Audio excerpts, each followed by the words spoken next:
Narrowest part of the airway. लेकिन ये जो बात चल रही है ये इन्फेंट की है, इन्फेंट, ठीक है। इन्फेंट में नैरोएस्ट पार्ट कौन सा होता है एयरवे का? That is a subglottis. Answer is the subglottis. Okay, subglottis is the narrowest part of the airway in infant. Okay, इसके बारे में थोड़ा सा जानना चाहेंगे। देखिए, infant larynx is a smallest, मतलब स्मॉल पार्ट होता है, ठीक है, एंड कोनिकल पार्ट होगा, but diameter of the cricoid cartilage is smaller than the size of glottis. So we can say making sub glottis, यानी कि ग्लॉटिस से नीचे क्या होता है? Cricoid part, cricoid cartilage, that is called सब glottis.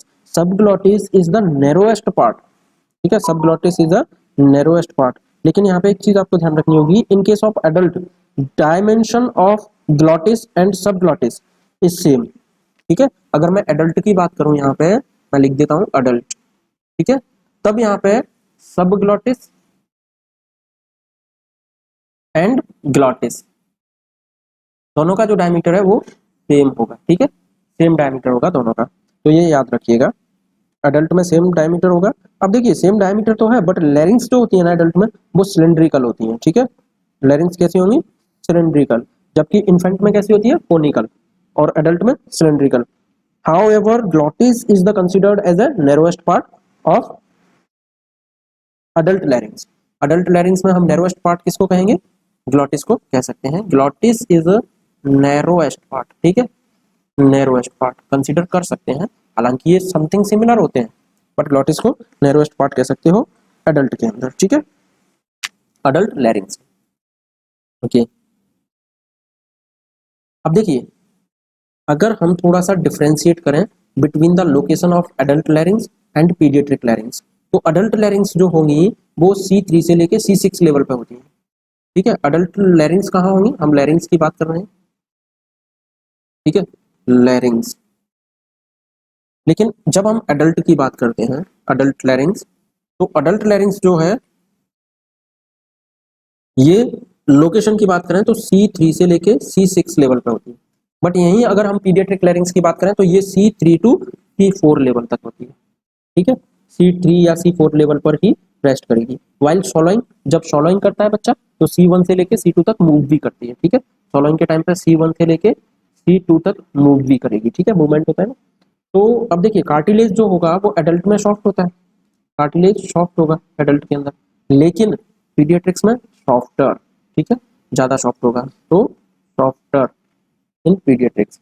इसके अलावा अगर हम थायराइड की बात करें तो एलिवेटेड थायराइड होता है एडल्ट के अंदर, ठीक है, एडल्ट लैरिंग्स में जो थायराइड होगा वो एलिवेटेड थायराइड होगा, लेकिन पीडियट देखिए यहाँ थायराइड की बात करें तो एलिवेटेड, पीडियाट्रिक्स में ये एलिवेटेड नहीं होता, ये फ्लैट होता है थायराइड। कैसा होगा? थायराइड फ्लैट होता है ना। शेप मैंने आपको बताई दी कि सिलिंड्रिकल होती है एडल्ट के अंदर और कोनिकल होती है पीडियाट्रिक एज में। अच्छा, फीमेल के अंदर अगर लैरिंग्स होती है एडल्ट में तो उसकी लेंथ क्या होगी? 15 टू 19 mm, ठीक है, ये फीमेल में होगी, जबकि मेल के अंदर क्या होगी? मेल के अंदर 17 टू 23 mm होती है, ठीक है। This is the length of larynx, length of vocal cord, ठीक है, ये वोकल कॉर्ड की लेंथ है, ठीक है। और यहीं अगर हम पीडियाट्रिक एज में बात करें तो फीमेल के अंदर 6 mm और मेल के अंदर 8 mm, ठीक है। This is the length of vocal cord, तो इसको याद रखिएगा, ठीक है। नेक्स्ट क्वेश्चन है हमारा, एबडक्टर वोकल कॉर्ड कौन सी मसल होती है? Posterior cricoid muscle is the abductor of the vocal cord, याद रखिएगा, posterior cricoid is the abductor of the vocal cord, ठीक है। रेनुला मैनेजमेंट जब करते हैं, in the case of ranula management which of the following step is correct, तो ranula का क्या करते हैं, ये हम सर्जरी की क्लास में भी पढ़ चुके हैं। रेनुला का एक ही काम होता है, excision of ranula with sublingual gland, याद रखिएगा, विद सबलिंगुअल ग्लैंड डक्ट। अगर आपने सबलिंगुअल ग्लैंड की डक्ट को नहीं निकाला तो रेनुला वापस से बनके तैयार हो जाएगा, रीअकरेंस हो जाएगी, ठीक है। तो याद रखिएगा, जब भी रेनुला के मैनेजमेंट की बात आती है तो रेनुला का एक्सीजन तो करते ही करते हैं, साथ में सब मैंडिबुलर वो सब लिंगुअल ग्लैंड की डक्ट को भी निकालते हैं, ठीक है। High tracheostomy is done in which condition? Laryngeal carcinoma, laryngeal carcinoma के अंदर क्या करते हैं? हाई ट्रेकेस्टोमी करते हैं, ठीक है। लैरिंजियल कार्सिनोमा में क्या करेंगे? High tracheostomy, okay. इसके अलावा देखिए, अगर नेक्स्ट केस है, patient presented with nasopharyngeal carcinoma with bilateral lymph node और एपिटेक्सिस भी है, हियरिंग लॉस भी है। ठीक है, कौन सा हियरिंग लॉस होता है? Conductive hearing loss. अब देखिए यहाँ पे एपिटेक्सिस आ गई, कंडक्टिव हियरिंग लॉस आ गई। ठीक है, bilateral lymph node involvement, nasopharyngeal carcinoma है। मोस्ट कॉमन कॉज ऑफ डिफिनेस, डिफिनेस का मोस्ट कॉमन कॉज क्या है? हियरिंग लॉस का कॉज क्या है? डीफनेस का। तो भाई हियरिंग लॉस का जो कॉज होता है which is serous otitis media, जिसे हम ग्लू ईयर भी बोलते हैं। ठीक है, तो ये क्या होता है? Serous otitis media. जब भी किसी को नेजोफेरेंजियल कार्सिनोमा हुआ है, क्या हुआ है? Nasopharyngeal carcinoma. तो नेजोफेरेंजियल कार्सिनोमा क्या है? ये डेफिनेटली लिम्फ नोड को इन्वॉल्व करता है। किसको? लिम्फ नोड इन्वॉल्व हो जाएंगे, बायलैटरल होंगे। ठीक है, यूनिलैटरल भी हो सकता है but mostly bilateral lymph node involve हो जाएंगे। एपिटेक्सिस हो जाएगी, एपिटेक्सिस, एपिटेक्सिस हो जाएगी। ठीक है, bleeding from the litres area. अच्छा, और आपको पता होगा कि जब इसकी वजह से स्टिशियन ट्यूब ब्लॉक हो जाती है, नेजोफेरेंजियल कार्सिनोमा में क्या होता है? स्टिशियन ट्यूब ब्लॉक हो जाती है। और अगर स्टिशियन ट्यूब ब्लॉक हुई तो क्या होगा? Otitis media, otitis, otitis media. कौन सा ओटाइटिस मीडिया होगा इसमें? Serous, serous. ठीक है, यानी कि ग्लू ईयर। ठीक है, glue ear, serous otitis media, क्योंकि इसी की वजह से तो हो रहा है क्या? डीफनेस, डीफनेस है ना, conductive hearing loss, conductive hearing loss. तो नेजोफेरेंजियल कार्सिनोमा में कंडक्टिव हियरिंग लॉस क्यों होता है? आपने देख लिया। Patient presented with 3 days history of the 3 days history of the throat pain, difficulty in deglutition. और देखिए यहाँ पे डेविएशन हुआ है यूवुला का। मोस्ट कॉमनली ये किस में होगा? क्विंसी के केस में। ठीक है, यूवुला का डेविएशन साथ में आ रहा है, तो it is the case of quinsy. ठीक है, it is the case of quinsy. अब थोड़ा सा हम देख लेते हैं कि क्विंसी क्या है और कैसे काम करता है। ठीक है, तो देखिए अगर मैं क्विंसी की बात करूं तो क्विंसी क्या है? Quinsy is a peritonsillar abscess. Quinsy क्या होती है? ये पेरिटोन्सिलर एप्सिस होती है where the crypt magna gets infected. अगर क्रिप्टा मैग्ना इन्फेक्टेड हो गया है उस केस में पेरिटोन्सिलर एप्सिस बन जाता है। ठीक है, और peritonsillar abscess and shield off leading to the intra tonsillar abscess also which then burst, बाद में क्या होगी? बस्ट हो जाएगी through the tonsillar capsule leading to the collection of pus in the peritonsillar tissue. और उसकी वजह से पश आ जाएगा। और पेरिटोन्सिलर ऑप्सिस की वजह से क्या होता है? Deviation of uvula. ठीक है, मोस्ट कॉमन ऑर्गेनिज्म कौन सा है जो क्विंसी कॉज करता है? पेरिटोन्सिलर एप्सिस क्रिएट करता है। पेरिटोन्सिलर एप्सिस किसकी वजह से होती है? Crypta magna gets infected. तो क्रिप्टा मैग्ना को इन्फेक्टेड कौन करेगा? Streptococcus pyogenes, streptococcus aureus. याद रखिएगा कि क्विंसी के केस में crypta magna is infected by which type of organism? That is called streptococcus, streptococcus pyogenes और स्टेफ ऑरियस। ठीक है, सिम्टम क्या होंगे? Severe throat pain, odynophagia, refusal of eating नहीं कर पाएगा बंदा, खाना नहीं खा पाएगा। Halitosis, hot potato voice. कैसी वॉइस आएगी किसी के केस में? हॉट पोटैटो वॉइस, है ना। इप्सिलेटरल ईयर एक, सेम साइड के कान में भी दर्द होगा। ठीक है, एग्जामिनेशन के टाइम क्या मिलेगा? Congested tonsil with oedema, oedema of the pillar, Contra indicated deviation of sorry contralateral deviation of, contralateral deviation of uvula. मैंने आपको बताया था कि यूवुला का जो डेविएशन है वो कॉन्ट्रालेटरल साइड में हो जाएगा, क्योंकि जिस साइड में स्वेलिंग हुई है उस साइड में थोड़ी ना होगा। स्वेलिंग ने उसको धक्का लगा दिया अपोजिट साइड में। ठीक है, ट्रीटमेंट क्या देते हैं? आईवी एंटीबायोटिक देंगे एंड फ्लूइड देंगे। ठीक है, surgical drainage by the incision, surgical drainage भी कराते हैं बाय द इंसिजन। ठीक है, तो this is about the quinsy. अब इसके बाद हम क्विंसी के बाद आगे बढ़ते हैं।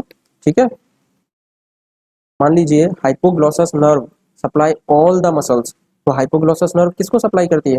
हाइपोग्लॉसस नर्व स्टाइलोग्लॉसस, ठीक है, हाइपोग्लॉसस, जीनियोग्लॉसस टंग को सप्लाई देती है, लेकिन पैलेटोग्लॉसस को सप्लाई नहीं देती। पैलेटोग्लॉसस को सप्लाई कौन देगा?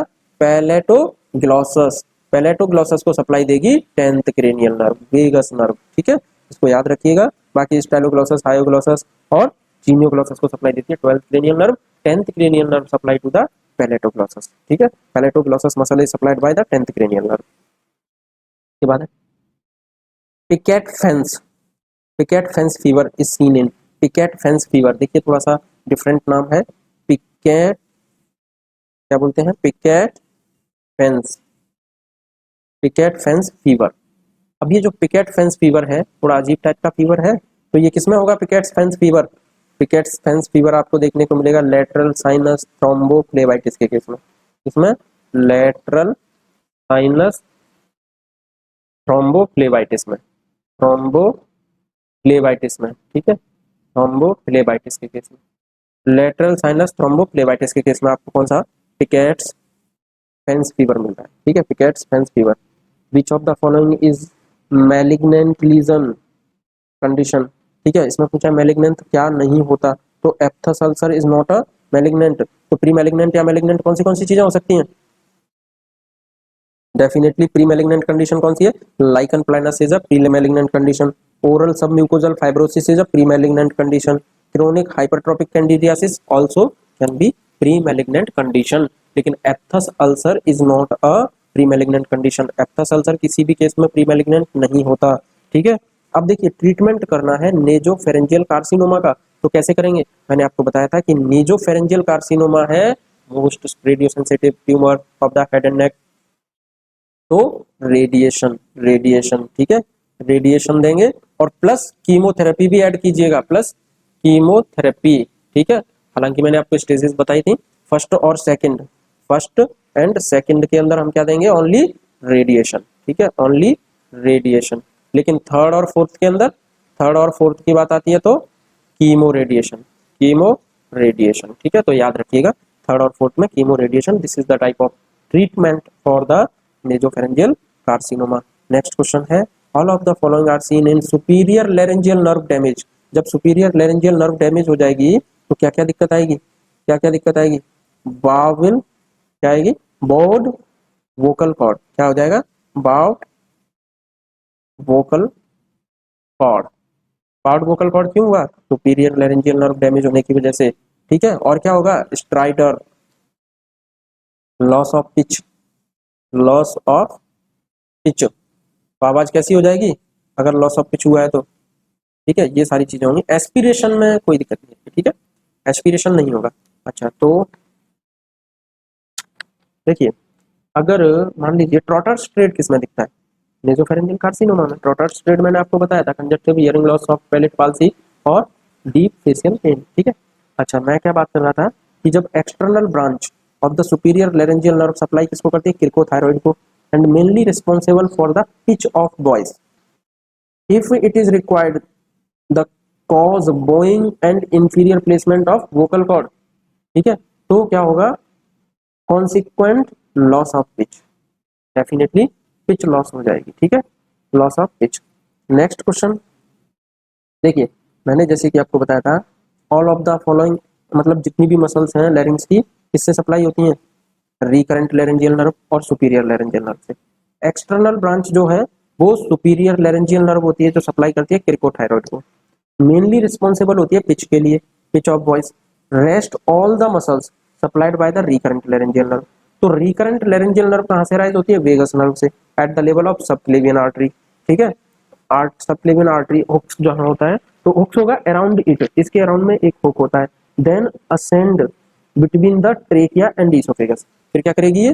ट्रेकिया एंड ईसोफेगस के बीच में असेंड करेगी। रिकरेंट लेरेंजियल नर्व की बात कर रहा हूं मैं, ठीक है। सुपीरियर लेरेंजियल नर्व तो सप्लाई करती है क्रिकोथायरॉइड को which help into the pitch produce voice, ठीक है, तो ये पिच। अब देखिए यहाँ पे कह रहा है left recurrent laryngeal nerve is arise from the vagus nerve, hooks around the arch of aorta, arch of aorta के अराउंड हुक्स बनाती है। क्वेश्चन आ सकता है which nerve hooks around the arch of aorta? Recurrent laryngeal nerve, left recurrent laryngeal nerve, ठीक है, और aorta के अराउंड हुक बनाएगी और क्या करेगी? Loose around it, then ascend into the neck of tracheo oesophageal group, tracheo oesophageal group में फिर असेंड करती है ये नर्व, ठीक है। और left recurrent laryngeal nerve has a much longer course, more prone to injury and paralysis of compare to right, देखिए right recurrent laryngeal nerve से ज्यादा left recurrent laryngeal nerve damage होती है, ठीक है, तो इस बात का ध्यान रखिएगा।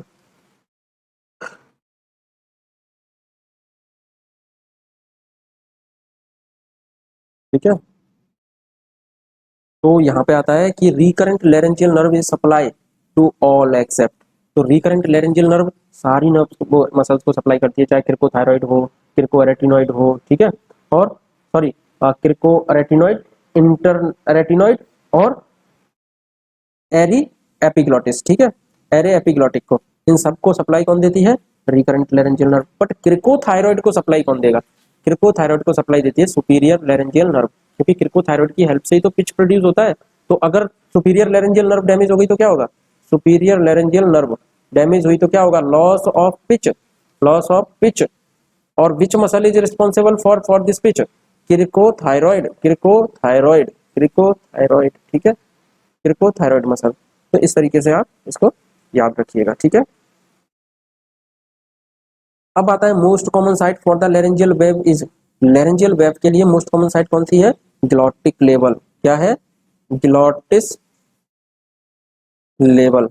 Glottis level is the most common site for the laryngeal wave. किसके लिए? Laryngeal wave. लैरेंजियल वेव के लिए मोस्ट कॉमन साइट कौन सी है? ग्लॉटिस लेवल, ठीक है। मान लीजिए नेक्स्ट केस, एक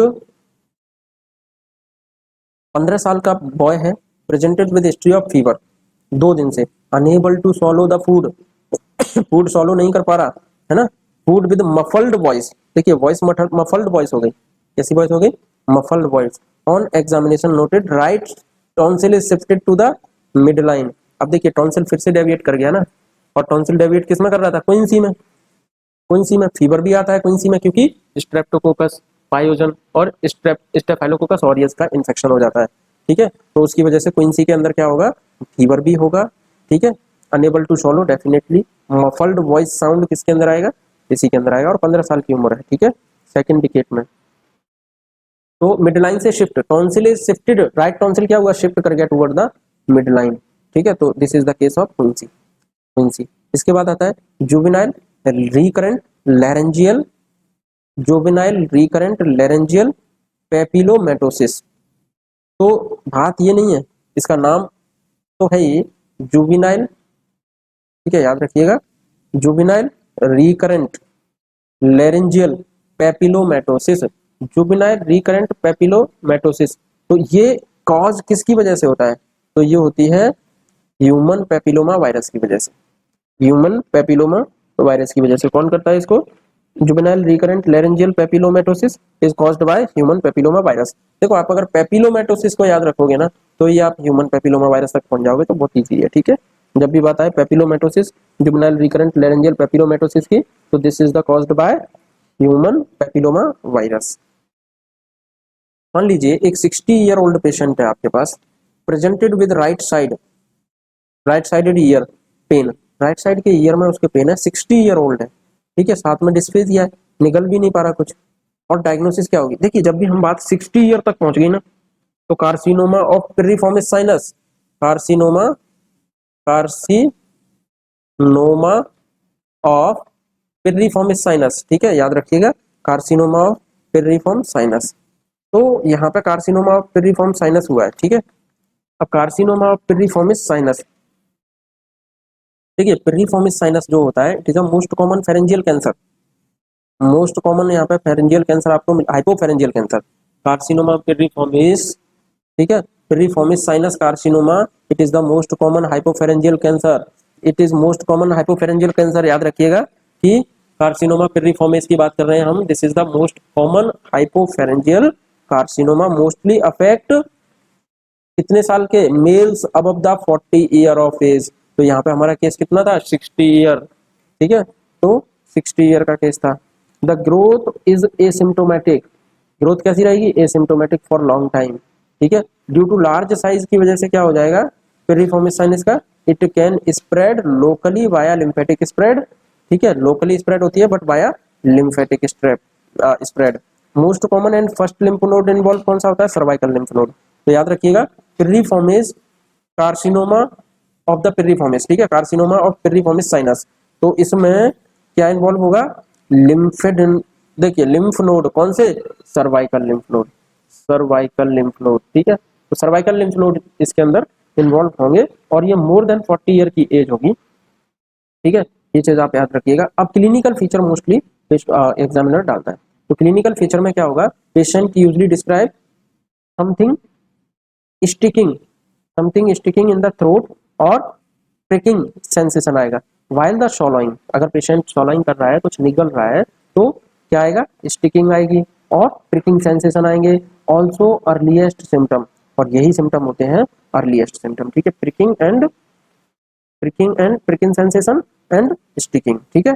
first sign mass of lymph node, आपको क्या दिखेगा, मैंने अभी बताया ना सर्वाइकल लिम्फ नोड को इन्वॉल्व करता है, तो mass of lymph node you will see, है ना, lymph node high up in the neck, और referred otalgia pain on the swallowing and it increase dysphagia are other symptoms which may follow also, ठीक है, dysphagia भी बढ़ सकता है इस केस में। इन्वेस्टिगेशन ऑफ चॉइस की बात करें तो क्या होगी, investigation of choice, investigation of choice इसके अंदर क्या होगी, पिरिफॉर्मिस साइनस कार्सिनोमा के अंदर इन्वेस्टिगेशन ऑफ चॉइस क्या होगी, तो मैं आपको बताता हूँ। Investigation of choice endoscopic biopsy, क्या होगा, एंडोस्कोपिक बायोप्सी, ठीक है, एंडोस्कोपिक बायोप्सी होगी, ठीक है भाई, एंडोस्कोपिक बायोप्सी कर ली, हमको पता चल गया it is a piriformis sinus carcinoma. Then what is the treatment, देखिए इफ नो नोडल, अगर कोई भी लिम्फ नोड इन्वॉल्व नहीं है, मान लो नो लिम्फ नोड इन्वॉल्व, तब क्या करेंगे,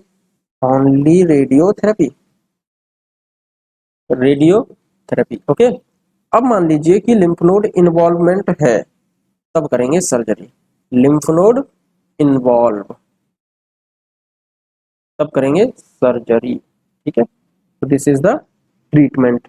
अब देखिए पोस्टीरियर क्रिकोइड कार्सिनोमा जो होता है वो अराइज होता है from the posterior cricoid region and most commonly affect females, कितना, इन अर्ली 20 to 30 की एज में, ठीक है। It is most common presenting symptom is, इसका जो पोस्ट क्रिकोइड कार्सिनोमा है उसका मोस्ट कॉमन प्रेजेंटिंग सिम्टम जो होगा ना वो होता है प्रोग्रेसिव डिस्फेजिया। तो अगर प्रोग्रेसिव डिस्फेजिया का केस है ना तो डेफिनेटली पोस्टीरियर क्रिकोइड कार्सिनोमा लगाइएगा, पोस्टीरियर क्रिकोइड कार्सिनोमा। इसके अंदर मोस्ट कॉमन क्लिनिकल फीचर क्या होगा, प्रेजेंटेशन क्या होगी, डिस्फेजिया, क्या होगा most common clinical feature, progressive dysphagia, ठीक है, प्रोग्रेसिव डिस्फेजिया, निगलते समय दर्द होगा, ठीक है, गले में। तो प्रोग्रेसिव डिस्फेजिया आपको दिखेगा मोस्ट कॉमनली कहाँ, पोस्टीरियर क्रिकोइड कार्सिनोमा में, ठीक है। इसके अलावा हमने कौन सा देखा, carcinoma of piriformis sinus, carcinoma of piriformis sinus के तुमने सारे फीचर्स देख ही लिए, ओके।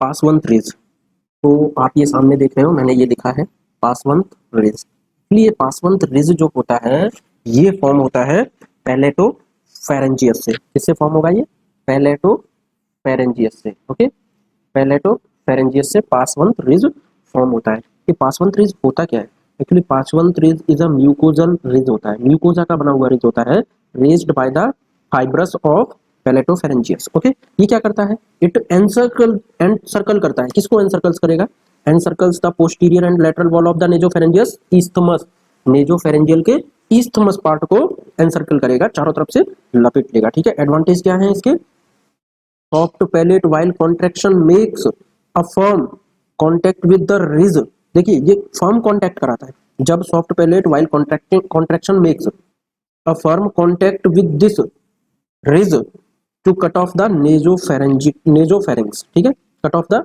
नेजोफेरिंग्स की कितना ये मूव करना है, ठीक है, उसको इस तरीके से लिमिट करेगा और एक सॉफ्टनेस, एक कॉन्ट्रैक्शन की सॉफ्टनेस प्रोवाइड कराता है, okay, from the oropharynx during the speech और डिग्लूटेशन, स्पीच और डिग्लूटेशन के लिए हमें जितने मूवमेंट की जरूरत होती है उतना ये उसको एक एक्टिव फॉर्म और कहते हैं ना एक क्लियरिटी प्रोवाइड कराता है कि कितना होना है, ज्यादा या कम नहीं होता, ठीक है। तो ये पासवंत रिज का काम है, म्यूकोजल फोल्ड होता है, ये म्यूकोजल रिज होता है जो कि raised by the fibrous, fibrous of, किसके फाइबर्स से बना होता है, फाइबर्स ऑफ पैलेटोफेरेंजियस, ओके, तो इसको याद रखिएगा, दिस इज द पासवंत रिज। इसके बाद नेक्स्ट क्वेश्चन है हमारे पास, पासवंत रिज के अलावा omega shaped glottis is seen इन, मैंने आपको बताया था लैरिंगो मलेशिया के अंदर ओमेगा शेप ग्लॉटिस दिखता है, ठीक है। पेरिटोन्सिलर एप्सिस मैनेजमेंट कैसे करेंगे वो भी मैं आपको पहले बता चुका हूँ कि ड्रेनेज करो, इंसिजन एंड ड्रेनेज, ठीक है, antibiotic and analgesics, analgesics with antibiotic and drainage कर दो। इलेक्टिव ट्रैकियोस्टोमी किस लिए करते हैं, burn of the head and neck, elective tracheostomy किसमें करोगे, burn of the head and नेक के अंदर, ठीक है। हाई ट्रेकियोस्टोमी किसमें करते हैं, कार्सिनोमा ऑफ लैरिंग्स के अंदर। हाई ट्रेकियोस्टोमी किसमें करेंगे, कार्सिनोमा ऑफ लैरिंग्स के अंदर, ठीक है। मान लीजिए एक सिंगर पेशेंट है आपके पास, वो प्रेजेंट है, ठीक है, a singer present with sore throat और GERD and vocal nodules. Medical treatment क्या होगा, speech therapy plus PPI, because it is the GERD का केस है, सोर थ्रोट्स का केस है, ठीक है। तो हम स्पीच थेरेपी देंगे प्लस पीपीआई देंगे। क्या देंगे, speech therapy, because patient is a singer, तो हम उसको स्पीच थेरेपी प्लस पीपीआई देंगे। अब यहाँ पे देखिए सिंगर प्रेजेंट है सोर थ्रोट के साथ और साथ में जीईआरडी और वोकल नोड्यूल, ठीक है। मेडिकल ट्रीटमेंट देंगे तो speech therapy plus PPI, speech therapy plus PPI, okay. तो देखिए ट्रोकियोस्टोमी कार्सिनोमा ऑफ लैरिंग्स में करते हैं, है ना। Speech therapy plus PPI singer को देंगे in case of sore throat में और जीईआरडी एंड वोकल नोड्यूल्स के केस में, ठीक है। देखिए यहाँ पे क्या है, ये जो कंडीशन दी हुई है, singers nodule also known as screamers nodules. क्या बोलते हैं सिंगर्स नोड्यूल्स को, सिंगर्स नोड्यूल, ठीक है। जब आपके पास सिंगर आएगा और उसके वोकल कॉर्ड में नोड्यूल है, वोकल कॉर्ड में, उसे सिंगर्स नोड्यूल्स बोलते हैं।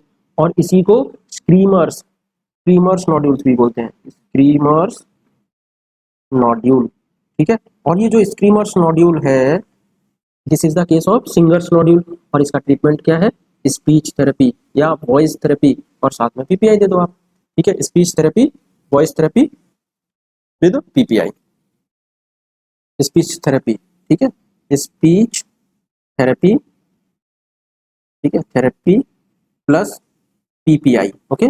This is the treatment for the singers nodule और स्क्रीमर्स nodule.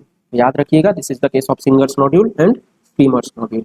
Narrowest part of glottis in paediatrics, मैंने आपको पहले भी बताया है कि narrowest part of glottis, subglottis part is a narrowest, लेकिन यहाँ पे तो ग्लॉटिस का ही पार्ट पूछा है, तो lower part of thyroid cartilage narrowest part क्या होगा पीडियाट्रिक केस के अंदर, lower part of thyroid cartilage. याद रखिएगा नैरोएस्ट पार्ट किसका, ग्लॉटिस का, in paediatric age this is the lower thyroid cartilage.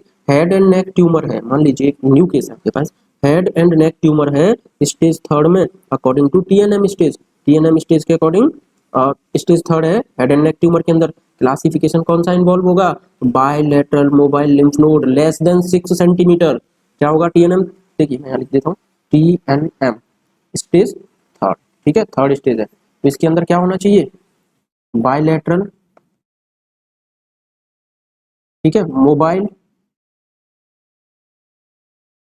Lymph node less than 6 centimetre, ठीक है, लेस देन 6 सेंटीमीटर। तो ये आप याद रखिएगा, ओके। चलिए टीएनएम एक बार इसको आप देख लीजिएगा, ठीक है, टीएनएम क्लासिफिकेशन को, तो सारी चीजें आसानी से समझ आ जाएंगी, ठीक है। TNM classification of the tumour, ठीक है। अगर मैं थोड़ा सा बता देता हूँ, T1 के अंदर क्या होता है, वन फोकल और एरिया इन्वॉल्व होता है, ठीक है, T1 के अंदर। T2 के अंदर क्या होगा, दो से तीन फोकल एरिया इन्वॉल्व होंगे, ठीक है।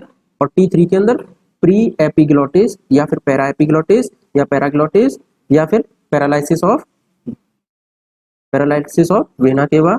इसके अलावा, ठीक है, आपको क्या, sorry, paralysis of vocal cord और पोस्टीरियर क्रिकॉइड स्पेस, ये सारी चीजें आपको T3 के अंदर मिलेंगी, T3 के अंदर, ठीक है। क्या क्या मिलेगा, pre epiglottis, paraglottis, paralysis of vocal cord, posterior cricoid space, ये सारी चीजें T3 के अंदर। T4 के अंदर क्या जाएगा, trachea, tongue and base muscle of thyroid muscle, ठीक है, बेस मसल, ट्रेकिया और टंग बेस मसल होंगी, थायराइड मसल होंगी, ठीक है, ये T4 के अंदर आएंगे। अब देखिए एन के अंदर लिम्फ नोड N0 मतलब कोई भी लिम्फ नोड इन्वॉल्व नहीं है, N1 lymph node single involve है बट लेस देन 3 सेंटीमीटर, ये मैं आपको पहले भी करा चुका हूँ, single lymph node less than 3 centimetre, ठीक है। इसके अलावा आप क्या देखोगे, N2A, तो N2A के अंदर क्या था, 3 to 6 centimetre but single lymph node, और N2B के अंदर 3 to 6 centimetre but multiple lymph node, ये हम पहले भी कर चुके हैं, ठीक है, मल्टीपल लिम्फ नोड और 3 to 6 सेंटीमीटर। N2B और N2C, तो इसमें भी मल्टीपल लिम्फ नोड लेकिन bilateral 3 to 6 centimetre but bilateral, ठीक है। और इसके अलावा N3 में मोर देन 6 सेंटीमीटर चला गया तो N3। इसके अलावा मैंने आपको M क्लासिफिकेशन बनाया था, M0 no metastasis, M1 metastasis present, ठीक है। M0 नो मेटास्टेसिस और M1 में मेटास्टेसिस प्रेजेंट है। और MX can not assist, MX मैंने बताया था आपको कैन नॉट असिस्ट, हम उसे असिस्ट ही नहीं कर पा रहे, ठीक है। तो इसके अकॉर्डिंग है। नेक्स्ट क्वेश्चन है एबडक्टर ऑफ वोकल कॉर्ड, मैं पहले भी बता चुका हूं आपको, posterior cricoarytenoid, posterior cricoarytenoid is the abductor of vocal cord, ठीक है। Mouse nibbled vocal cord is seen in, देखिए अब इसे ध्यान से देखिए, माउस निबल्ड, ठीक है, NIBBLED निबल्ड, क्या, वोकल कॉर्ड, ठीक है। माउस निबल्ड वोकल कॉर्ड किस में दिखती है, लैरिंजियल टीबी में, किस में दिखेगी, लैरिंजियल टीबी के अंदर, ठीक है, लैरिंजियल टीबी के अंदर। नेक्स्ट है हॉट पोटैटो वॉइस, हमने देखा था पेरिटोन्सिलर एब्सिस के अंदर क्या होगा, hot potato voice, hot potato, hot potato voice, hot potato voice आपको किस में दिखती है, पेरिटोन्सिलर एब्सिस में, पेरिटोन्सिलर एब्सिस में, ठीक है। पेरिटोन्सिलर एब्सिस के अंदर क्या दिखेगा, hot potato voice. Narrowest part of airway sub epiglottis, narrowest part of airway sub epiglottis, लेकिन अगर ये आ जाता है कि narrowest part of glottis then lower part of thyroid cartilage, ठीक है। Nasopharyngeal angiofibroma is most commonly किसमें दिखता है, यंग मेल्स में, क्या, नेजोफेरेंजियल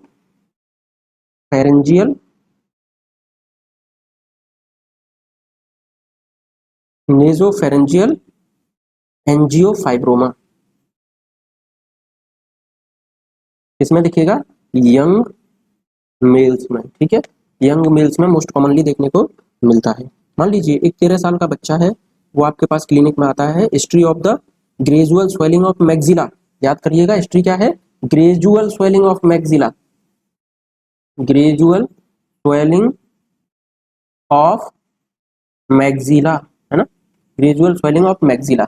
अगर मैक्सिला की ग्रेजुअल स्वेलिंग है, ठीक है, 13 साल का बच्चा है, 3 year history of the gradual swelling of maxilla, maxilla मतलब चीक्स के ऊपर, ठीक है, medial displacement of turbinate, medial displacement of turbinate, mild proptosis, mild proptosis, ठीक है। What is the most likely diagnosis, angiofibroma, क्या है, एंजियोफाइब्रोमा, ठीक है, एंजियोफाइब्रोमा, ठीक, एंजियोफाइब्रोमा। तो अब आप देखिएगा इसको, एंजियोफाइब्रोमा, ठीक है।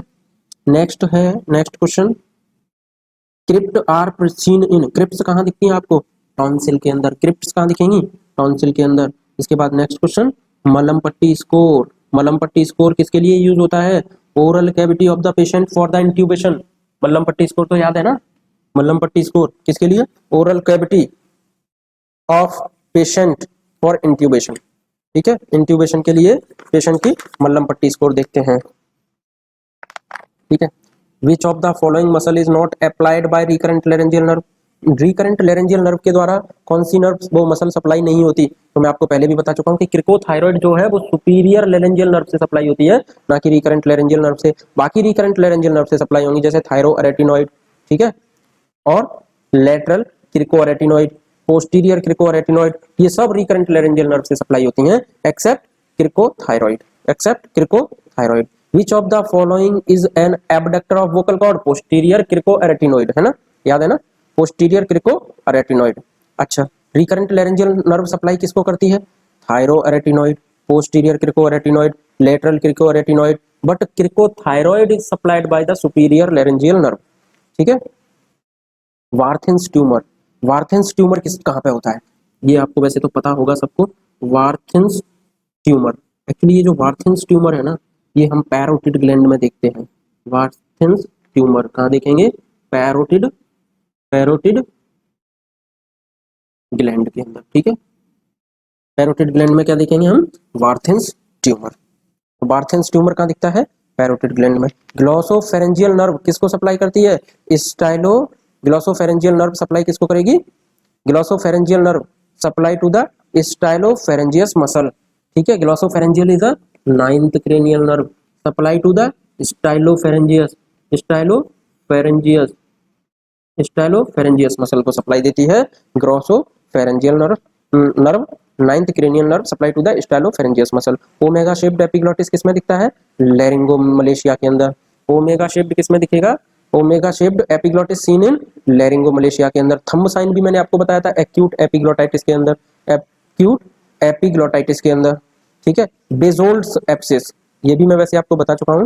बेजोल्ट्स एप्सिस, बेजोल्ट्स एप्सिस, बेजोल्ट्स एप्सिस, बेजोल्ट्स एप्सिस किस में दिखेगी आपको? बेजोल्ट्स एप्सिस का रिलेशन किसके साथ है? स्टर्नोक्लीडोमेस्टोइड मसल के साथ, स्टर्नोक्लीडोमेस्टोइड मसल के साथ, ठीक है। तो बेजोल्ट्स एप्सिस का जो रिलेशन है वो स्टर्नोक्लीडोमेस्टोइड मसल के साथ में है। Which of the following sites responsible for location of the Bezold's abscess? Sternocleidomastoid muscle. अच्छा एक बात बताइए, टॉन्सिलाइटिस की कॉम्प्लिकेशन क्या क्या हो सकती हैं? टॉन्सिलाइटिस की कॉम्प्लिकेशन क्या क्या होंगी? ओटाइटिस मीडिया हो सकता है, एप्सिस बन सकती है, सब acute bacterial endocarditis. Most important है, याद रखिएगा। टॉन्सिलाइटिस, क्या? टॉन्सिलाइटिस के केस में क्या क्या होता है? नॉर्मली ओटाइटिस मीडिया आप सबको याद रहेगा, ओटाइटिस मीडिया, ठीक है। ओटाइटिस मीडिया के अलावा आपको कुछ और चीजें भी याद रहेंगी, जैसे एप्सिस, सबको याद रहेगा, ठीक है, एप्सिस। बट भूलने वाली चीज कौन सी है? सब एक्यूट, सब acute bacterial endocarditis, bacterial endocarditis, ठीक है। ये याद रखिएगा, तीन चीजें, ठीक है, तीन चीजें। कौन सी है टॉन्सिलाइटिस की कॉम्प्लिकेशन? ओटाइटिस मीडिया हो सकता है, एप्सिस हो सकती है, और सब एक्यूट एंडोकार्डाइटिस हो सकती है, ठीक है, सब एक्यूट एंडोकार्डाइटिस हो सकती है। मैंने आपको एक चीज बताई थी कि which of the following cyst move, which of the following cyst move upon the deglutition. तो डिग्लूटेशन के टाइम पे कौन सी सिस्ट मूव करती है? तो सर्जरी के केस में हमने पढ़ा था, सर्जरी में थायरोग्लॉसल सिस्ट, थायरोग्लॉसल सिस्ट किसके साथ मूव करेगी? डिग्लूटेशन के साथ में। रेनुला मूव करेगा डिग्लूटेशन के साथ में। Thymic cyst also move with the deglutition. तो तीन सिस्ट मैंने आपको बताई हैं। थायरोग्लॉसल सिस्ट जो कि मोस्ट कॉमनली देखने को आपको मिलेगी, ज्यादातर अगर एग्जामिनर पूछेगा तो definitely he will ask you about the thyroglossal cyst, ठीक है, या थाइमिक सिस्ट। और ranula also can move with the help of deglutition, मतलब डिग्लूटेशन के साथ में मूव करेगी। डिग्लूटेशन होगा तो सिस्ट भी मूव करेगी, थायरोग्लॉसल सिस्ट, थाइमिक सिस्ट और रेनुला। अगर सबलिंगुअल डर्मोइड सिस्ट आती है, sublingual dermoid cyst, that will not move with the deglutition, वो डिग्लूटेशन के साथ मूव नहीं करेगी। Sublingual dermoid cyst will not move with deglutition, याद रखिएगा, ठीक है। अर्ली स्टेज के अंदर which of the following carcinoma, जिसके अंदर लिम्फ नोड इन्वॉल्व नहीं होते हैं, अर्ली स्टेज में कौन से कार्सिनोमा के अंदर लिम्फ नोड इन्वॉल्व नहीं होंगे? ग्लॉटिक कार्सिनोमा के अंदर। किसके अंदर?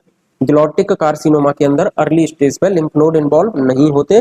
अच्छा बात यह है कि अर्ली स्टेज पे होते किसके अंदर है? तो भाई इंफ्राग्लॉटिस कार्सिनोमा होगा ना, तो अर्ली स्टेज पे भी लिम्फ नोड इन्वॉल्व हो जाएंगे, ठीक है। सुप्राग्लॉटिस होगा तब भी, सुप्राग्लॉटिस होगा तब भी लिम्फ नोड इन्वॉल्व हो जाएंगे अर्ली स्टेज पे। और सबग्लॉटिस, एपिग्लॉटिस, सबग्लॉटिस, सुप्राग्लॉटिस कहीं भी हो जाए, डेफिनेटली अर्ली स्टेज में भी लिम्फ नोड इन्वॉल्व हो जाते हैं, ठीक है, लिम्फ नोड इन्वॉल्व हो जाते हैं। बट अर्ली स्टेज में लिम्फ नोड इन्वॉल्व नहीं होंगे, तो वो कौन सी स्टेज है? ग्लॉटिक स्टेज। ग्लॉटिक स्टेज में, अर्ली स्टेज में नो लिम्फ नोड इन्वॉल्व, ठीक है। रेडिएशन थेरेपी मोस्ट यूजफुल किसके अंदर होती है? रेडिएशन थेरेपी मोस्ट यूजफुल किसके अंदर होती है? एक तो हमें पता ही नेजोफेरेंजियल कार्सिनोमा के अंदर रेडियोथेरेपी मोस्ट यूजफुल है, दूसरा एपिग्लॉटिस कार्सिनोमा में, दूसरा एपिग्लॉटिस कार्सिनोमा में, याद रखिएगा, एपिग्लॉटिस कार्सिनोमा के अंदर रेडियोथेरेपी इज मोस्ट यूजफुल, ठीक है। एपिग्लॉटिस कार्सिनोमा के अंदर रेडियोथेरेपी इज मोस्ट यूजफुल। देखिए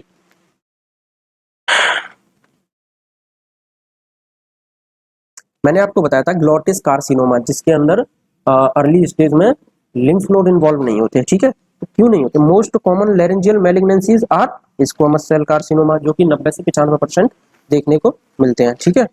लेकिन it can be any of these three site. किस किस पे हो सकता है? ये तीन साइट पे हो सकता है, सुप्राग्लॉटिस, एपिग्लॉटिस और सबग्लॉटिस। तो मैंने आपको बताया था सुप्राग्लॉटिस, सबग्लॉटिस और ग्लॉटिस, इन तीन पे हो सकता है, ठीक है। तो मैंने आपको बताया था कि ग्लॉटिस के अंदर ये मोस्ट कॉमन साइट जो होती है ना, वो ग्लॉटिस ही होती है। मोस्ट कॉमन साइट कौन सी होती है? ग्लॉटिस कार्सिनोमा के लिए ग्लॉटिस ही होती है, ग्लॉटिक कार्सिनोमा के अंदर। और ग्लॉटिक जो मोस्ट कॉमन है उसमें अर्ली स्टेज में लिम्फ नोड इन्वॉल्व नहीं होते, ठीक है। सेकंड मोस्ट साइट कौन सी है? सबग्लॉटिस या superior glottis? And superior glottis is the second most common site. ठीक है, सेकंड मोस्ट कॉमन साइट होती है सुपीरियर ग्लॉटिस। क्लियर। अब देखो रेडियोथेरेपी सेंसिटिव किस किस में होती है। ट्रीटमेंट ऑफ लेरिंजियल कार्सिनोमा, अगर मैं बात करूं लेरिंजियल कार्सिनोमा की, ठीक है, तो लेरिंजियल कार्सिनोमा का जो ट्रीटमेंट है वो क्या है, treatment of the laryngeal carcinoma. ठीक है, तो मैं क्या बता रहा हूँ आपको, radiation therapy is most useful in, ठीक है, तो किसके अंदर है, एपिग्लॉटिस कार्सिनोमा के अंदर, और एक तो हमने पहले ही डिस्कस कर रखा है नेसोफेरिंजियल कार्सिनोमा। ठीक है, तो यहाँ पे ट्रीटमेंट अगर लेरिंजियल कार्सिनोमा का डिपेंड करता है upon the site of legion, extension of legion कितना एक्सटेंड हुआ है, ठीक है, और presence of the absence of nodal metastasis consist of, तो क्या क्या कंसिस्ट करेगा, it consist of radiotherapy, surgery. ठीक है, सर्जरी क्या है, मतलब कंजर्वेटिव लेरिंजियल सर्जरी करेंगे या टोटल लेरिंजियल लेरिंगोटोमी कर सकते हैं। ठीक है, टोटल लेरिंगोटोमी भी कर सकते हैं या कंबाइंड थेरेपी दे सकते हैं। But radiotherapy is reserved for early lesion which either impaired cord mobility और non invade the cartilage और cervical lymph node। अगर lymph node नहीं है तो आप डेफिनेटली आप रेडियोथेरेपी दे सकते हो, ठीक है, क्योंकि वो एक्सटेंड नहीं हुई है। तो superficial exophytic lesion specially of the tip of epiglottis and aryepiglottis fold, इसमें 70 to 90% क्योर रेट होती है। ठीक है, तो यहाँ पे radiotherapy does not give the good result in lesion of fixed cord, sub epiglottis extension, cartilage invasion and the nodal metastasis. इन cases में आपको क्या नहीं मिलेगा, बहुत बेहतर रिजल्ट नहीं मिलेंगे रेडियोथेरेपी के, क्योंकि ये मेटास्टेटाइज हो सकी हैं, एक जगह से दूसरी जगह जा चुकी हैं। ठीक है, इन्होंने कई और ऑर्गन को अफेक्ट कर दिया है, तो definitely radiotherapy, only radiotherapy is not useful, है ना, only radiotherapy is not useful. Okay,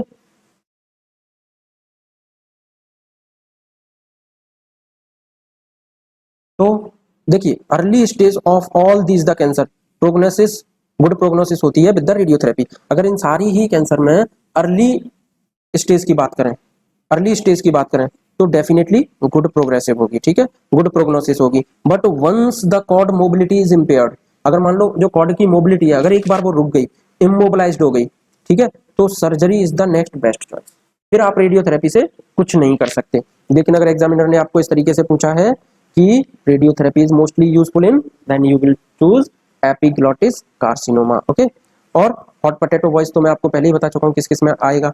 hot potato voice seen in all, किस किस में, hot potato voice streptococcal pharyngitis में हो सकता है, कार्सिनोमा ऑफ टॉन्सिल में हो सकता है, क्विंसी में हो सकता है। ठीक है, बट कार्सिनोमा ऑफ थायराइड में कभी नहीं होगा। तो हॉट पोटैटो साइन किस किस में दिखेगा आपको, हॉट पोटैटो साइन दिखेगा Streptococcus pharyngitis, carcinoma of tonsil और क्विंसी के अंदर आपको हॉट पोटैटो साइन दिख सकता है। तो याद रखिएगा हॉट पोटैटो साइन आपको किस किस जगह पर दिखेगा। ठीक है, ट्रांसलूमिनेशन, रेनुला इज ट्रांसलूमिनेशन पॉजिटिव। ठीक है, सर्जरी में भी आपने पढ़ा है। Female patient with like a voice, male voice, अगर कोई फीमेल पेशेंट है और मेल वॉइस की तरह, मेल की तरह उसकी वॉइस आ रही, लड़के जैसी आवाज, तो टाइप ऑफ थायरोप्लास्टी कौन सी करेंगे, फोर्थ टाइप ऑफ थायरोप्लास्टी। ठीक है, अगर किसी फीमेल की मेल जैसी वॉइस हो जाती है, ठीक है, फीमेल मतलब लड़की लड़के की तरह बोल रही है, तो टाइप 4 थायरोप्लास्टी करेंगे। ठीक है, टाइप 4 थायरोप्लास्टी करेंगे। क्लियर। इन पेशेंट, मान लीजिए in a patient with vocal cord paralysis हो गई, ठीक है, द सर्जन इज अफेयर्ड, उसको डर लग गया ऑफ एस्पिरेशन, उसको डर लग गया कि अब तो एस्पिरेशन हो जाएगा, तो थायरोप्लास्टी कर दी उसने। Thyroplasty done in the order of prevention of aspiration, तो फिर उसमें कौन सी थायरोप्लास्टी होगी, टाइप 1 थायरोप्लास्टी होगी।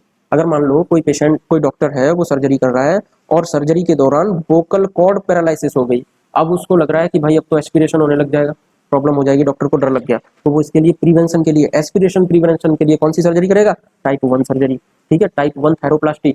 और अगर किसी लड़की की आवाज लड़के जैसी हो जाती है तो टाइप 4 थायरोप्लास्टी, याद रखना। ठीक है, मोस्ट कॉमन कॉम्प्लिकेशन क्या होती है ट्रेकियोस्टोमी की, हीमोरेज। ट्रेकियोस्टोमी अगर करते हैं तो उसकी मोस्ट कॉमन कॉम्प्लिकेशन जो होती है वो हीमोरेज है। ठीक है, तो दोस्तों यहाँ पे हम ईएनटी को कंप्लीट करते हैं टेस्ट एंड डिस्कशन। ठीक है, तो हमने कोशिश की है कि ज़्यादा से ज़्यादा पॉइंट आपको पता चले, ज़्यादा से ज़्यादा इन्फॉर्मेशन आपको मिले। ठीक है, तो इसको अच्छे से देखिएगा और कोई भी आपकी क्वेरी होती है तो प्लीज़ आप मेरे को क्वेश्चन पूछिएगा। ठीक है, थैंक यू।